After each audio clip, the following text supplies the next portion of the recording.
Mark, on paper, that was a really intriguing match because Kurt Maflin is class, but you were so good, he just didn't have a chance to show it.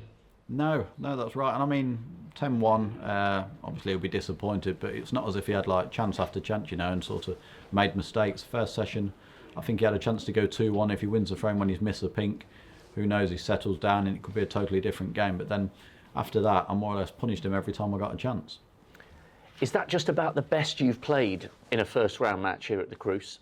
Yeah, I think so. Because I always see the first round as one of the toughest to get through, no matter who you're playing, because you're always a little bit nervous yourself, whether you're the big favourite in the game or not.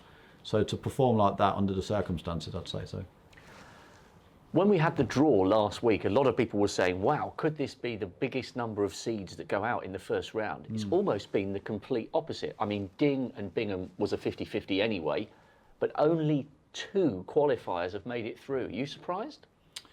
Not really, because I think obviously experience counts for a lot. I mean, I know like, obviously there was only two debutants here this year, but all the other players have got the experience playing here, but they've probably not got the experience going on further in the tournament. So, I mean, people like Bingham and Carter, I suppose on paper was the 2 players who you didn't want because, yeah, they've played here a lot, but they've also had the experience. Carter's been to a final, Bingham's won it, so they've been there and done it and got the T-shirt, so they're not really going to buckle under the occasion, so you didn't want them.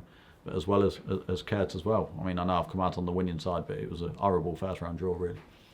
Now we look ahead to a mouth-watering second round match. I mean, we would take you against Mark Allen as a major final, and yet your route to get to the final here is so tough. You've got to take him on in the last 16, and he's in fine form. Yeah.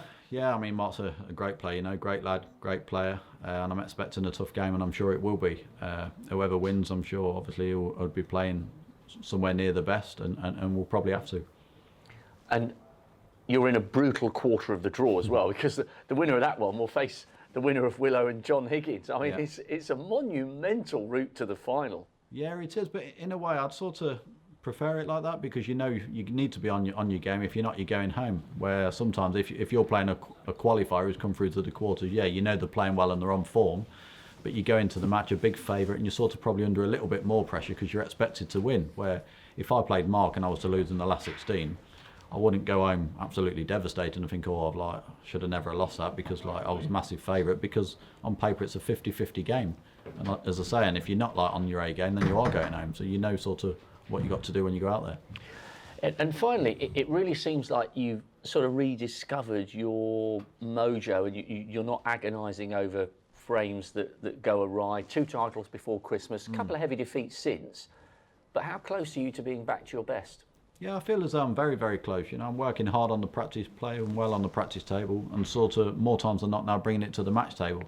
As you say, working with Chris Henry has helped massive amounts because coming here last year, losing to Ronnie the way I did definitely hurt me a little bit. But then within a few weeks, the season started again and I bounced back and won the first tournament. And I think if that was a few years ago before with Chris, I'd have probably suffered for a little bit longer and probably not won as quickly as what I did. So I owe a lot to Chris as well as myself, working hard on the practice table. Betfred, proud sponsor of the World Snooker Championship.